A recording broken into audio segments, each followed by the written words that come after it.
প্রশ্নটা কি ছিল যে ফাংশন অফ এক্স ইকুয়াল যদি হয় 2x plus 1 divided by 2x minus 1, তাহলে আমাকে প্রমাণ করতে হবে কি, প্রমাণ করতে হবে বা মান বের করতে হবে। ওরা তো মান বের করতে বলছি, মান বের করতে বলছে function of 1 by x square divide by function of 1 by x square plus 1 divide by function of 1 by x square minus 1 এর মান বের করতে হবে, তাই না? তাহলে আমি প্রথমে যে ফাংশন অফ এক্স আছে, এই ফাংশন অফ এক্স এর জায়গায় আমি function of 1 by x square মান বের করব, অর্থাৎ যেখানে আছে এক্স সেখানে আমি বসাবো 1 বাই এক্স স্কয়ার।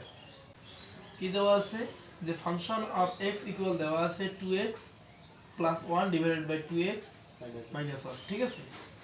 এখন আমি এখানে যেহেতু আমার প্রয়োজনীয় সুবিধাটা আমাকে লাগতেছে কি ফাংশন অফ 1 বাই এক্স স্কয়ারটা লাগতেছে, অর্থাৎ এক্স স্কয়ার লাগতেছে 1 বাই এক্স স্কয়ার। যেখানে আমার এক্স আছে সেখানে আমি এখন নিব কি বলতো 1 বাই এক্স স্কয়ার।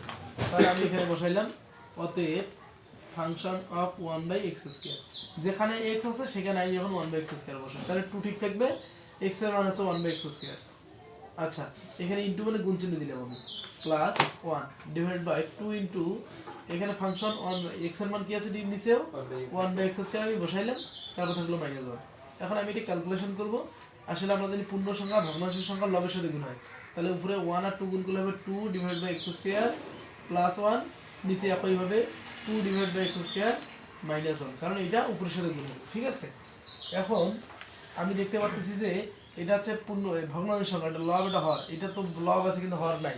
তাহলে যদি কখনো আমরা ভগ্নাংশের সংখ্যার সাথে পূর্ণ সংখ্যার লসাগু করতে হয়, তাহলে যে পূর্ণ সংখ্যাটা থাকবে সেই পূর্ণ সংখ্যাটার নিচে মনে মনে একটা আমরা 1 হর কল্পনা করতে পারবো, ঠিক আছে? তাহলে 1 এর নিচে মনে মনে ধরবো আর একটা 1 আছে, তাহলে এর নিচে 1 আর এক্স স্কয়ার লসাগু করবো আমি। এখন 1 আর এক্স স্কয়ার লসাগু হচ্ছে এক্স স্কয়ার। এক্স স্কয়ারকে আমি যদি এক্স স্কয়ার দ্বারা ভাগ করি, আমি একদিন শিখে দিয়েছিলাম যে এই যে ভগ্নাংশের যে আমরা লসাগুটা বের করেছি, লসাগুটা দ্বারা পূর্বের ভগ্নাংশের হরকে ভাগ করতে হবে, প্রথমে ভাগ করে যে মানটা আসবে ওইটা দ্বারা উপরে আবার কি করতে হবে, গুণ করতে হবে। তাহলে এক্স স্কয়ারকে এক্স স্কয়ার দ্বারা ভাগ করলে 1, 1 কে 2 দ্বারা গুণ করলে হয় 2, প্লাস আছে প্লাস দিলাম, আবার এক্স স্কয়ারকে আর কিছু না মানে মনে মনে ধরছিলাম আমরা 1, তাহলে এক্স স্কয়ারকে 1 দ্বারা ভাগ করলে এক্স স্কয়ারই হবে, এক্স স্কয়ারকে আবার 1 দ্বারা গুণ করলেও হবে এক্স স্কয়ার। আমার এই যে মেইন ভগ্নাংশটা আমি এখানে লিখবো এখন সমান চিহ্ন দিয়ে। আমি যে কাজটা করলাম সেটা শুধুমাত্র উপরে, একইভাবে সেম ভাবে নিচেরটা আমি ক্যালকুলেশন করলাম। এখন দেখতেছি এটা একটা ভগ্নাংশ, এটা একটা ভগ্নাংশ, মেইন ভগ্নাংশ কিন্তু আমার সমান চিহ্নেরটা, এইটা একটা ভগ্নাংশ, নিচের একটা ভগ্নাংশ। যদি আমরা দেখি একই সাথে দুইটি ভগ্নাংশ থাকে, তাহলে আমরা এই একই সাথে দুটি ভগ্নাংশ থাকার কারণে প্রথম ভগ্নাংশটা ঠিক রাখবো, ভাগটাকে গুণ করে দিব, আর পরবর্তী ভগ্নাংশটা উল্টে যাবে, অর্থাৎ লবটাকে হর করে দিতে হবে আর হরটাকে লব করে দিতে হবে। তাহলে আমি এই যে এখানে করলাম যে আমি প্রথম ভগ্নাংশটা হচ্ছে 2 plus x square divided by x square, এটা আমি ঠিক রাখলাম, এই ভাগটা হয়ে গেল গুণ, নিচের হরটা যাবে এখন লবে এক্স স্কয়ারে, আর হর লবটা আসবে হরে, অর্থাৎ 2 মাইনাস এক্স স্কয়ার। এখন আমি বলতে পারবো এই এক্স স্কয়ার আর এই এক্স স্কয়ার কেটে যায়, তাহলে থাকলো কি উপরে থাকলো 2 প্লাস এক্স স্কয়ার, আবার নিচে থাকলো 2 মাইনাস এক্স স্কয়ার, এই যে দুইটা মান থাকলো, এটা হচ্ছে আমার function of 1 by x square মান। এখন আমার প্রশ্নে বলছে কি function of x square plus 1 divided by function of x square minus 1, এইভাবে বের করতে হবে।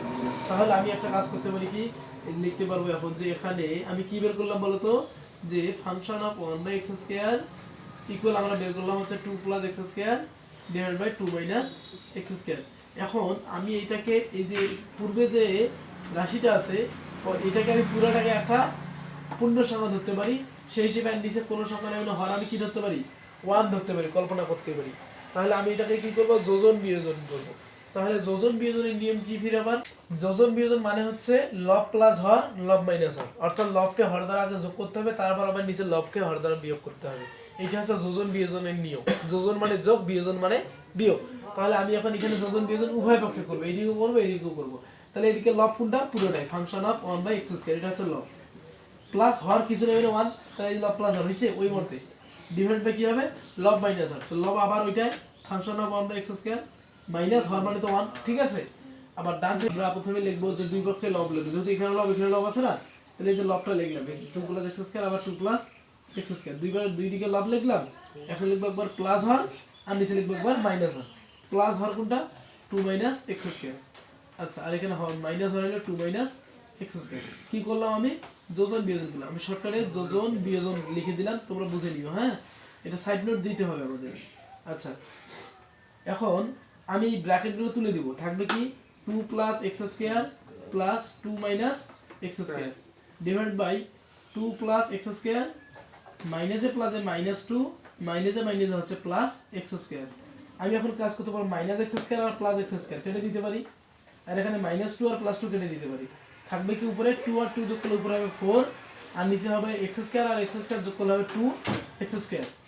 এখন আমি এটা কাজ করতে, এটাকে আমি ক্যালকুলেশন করলাম, যোজন বিয়োজন করলাম, করার পর দেখতেছি কি যে এখানে মাইনাস জাতীয় সংখ্যাটা আর প্লাস জাতীয় সংখ্যাটা যেহেতু চলক একই সেহেতু কেটে গেল। আবার নিচে একই সংখ্যার কারণে চিহ্ন আলাদা থাকার কারণে প্লাস মাইনাস চিহ্নের কারণে এটাকে আমি কেটে দিলাম। ঠিক আছে, তাহলে আমার থাকলো কি উপরে 2 আর 2 যোগ করে উপরে থাকলো 4 আর এক্স স্কোয়ার আর এক্স স্কোয়ার যোগ করলে হলো 2 এক্স স্কোয়ার। তাহলে আমি নিচের 2 আর উপরের 4 কে আমি আবার কেটে দিতে পারি, 2 আর 2 2 2 দুগুণে 4 অর্থাৎ 2। তাহলে উপরে থাকতেছে আমার শুধু পূর্ণ সংখ্যা 2 আর নিচে থাকতেছে আমার হচ্ছে যে এক্স স্কোয়ার। এটাই হচ্ছে আমার মূলত এই যে এটার মান। তাহলে আমি এটার মান বের করতে গেলে আমাকে সর্বপ্রথম আমাকে এটার এর মৌলিক মানটা বের করা লাগতেছে। তারপরে এই মানটা বের করার পর আমি এটাকে কি করলাম, যোজন বিয়োজন, যোজন বিয়োজনের নিয়ম আমি উপরে লিখে দিলাম, ওই অনুসারে যোজন বিয়োজন আমি ক্যালকুলেশন করলাম। এরপর আমাদের কাঙ্ক্ষিত রেজাল্ট আসলো। এটা খুবই গুরুত্বপূর্ণ একটা প্রশ্ন। এই প্রশ্নটা বেশিরভাগ সময় বোর্ডে সারলে এটা খুব বেশি আসে, কারণ এটা খুব ইম্পর্টেন্ট। এই জাতীয় প্রশ্ন বারবারই তোমরা পাবা। ঠিক আছে, সেহেতু এই অঙ্কটাকে বারবার চেষ্টা করতে হবে আমাদের।